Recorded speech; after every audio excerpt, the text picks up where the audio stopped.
দিনে একবার হলেও এই দোয়াটি পড়বেন, তাহলে আল্লাহ পাক রব্বুল আলামিন পৃথিবীতে যত মানুষ আছে সেই পরিমাণ সওয়াব আপনার পিতামাতার আমলনামায় আল্লাহ তাআলা দিয়ে দিবেন। মনে রাখবেন, পিতামাতা কিন্তু আপনার কাছে অনেক বড় একটি জিনিস, যাদের উছিলায় আপনি দুনিয়াতে এসেছেন, যাদের উছিলায় আপনি দুনিয়ার এই নিয়ামতগুলো দেখতে পাচ্ছেন, তাদের জন্য দোয়া করতে হবে, নিজের জন্য ক্ষমার দোয়া করতে হবে, মুমিনদের জন্য দোয়া করতে হবে, মুসলমানদের জন্য দোয়া করতে হবে। চমৎকার একটি দোয়া, আপনি শোনার পর থেকে প্রতিদিন একবার হলেও এই দোয়াটি পড়বেন। আল্লাহ পাক রব্বুল আলামিন আপনার গুনাহ খাতাগুলো ক্ষমা করে দিবেন এবং আল্লাহ তাআলা আপনার পিতামাতার এবং আপনার আমলনামায় ওঠেল পরিমাণ সওয়াব আপনার আমলনামায় আল্লাহ পাক রব্বুল আলামিন লিখে দিবেন। বিশেষ করে আমরা কিন্তু পিতামাতার খেদমত করতে জানি না, পিতামাতার সাথে ভালো ব্যবহার করতে জানি না। পিতামাতার সাথে ভালো ব্যবহার করতে হবে, তাদের জন্য দোয়া করতে হবে, তাদের জন্য দোয়া করতে হবে। এই দোয়া আল্লাহ তাআলা পবিত্র কোরআনুল কারীমের ভিতরে নিজেই কোট করে দিয়েছেন যে সন্তান পিতামাতার জন্য কিভাবে দোয়া করবে।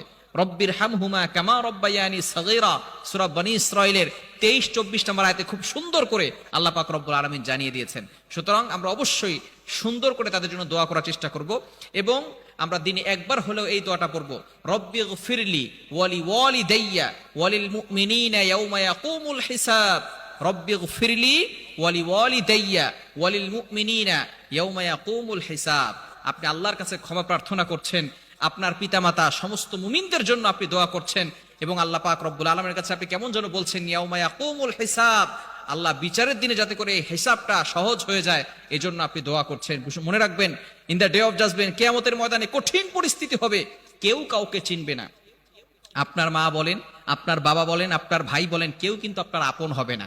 যাদের জন্য আজকে আপনি এত কষ্ট করছেন, যাদের জন্য আপনি আপনার সবকিছু বিলীন করে দিচ্ছেন, এই যে দেখেন প্রবাসী ভাইয়েরা 10 বছর 15 বছর 20 বছর ধরে আছেন, সেখানে তারা এত পরিমাণ কষ্ট করে, আমরা তো বাংলাদেশে থাকি যারা, তারা বুঝি না এই পরিমাণ কষ্ট করে তার পরিবারের জন্য। পরিবারের জন্য কষ্ট করে না? একজন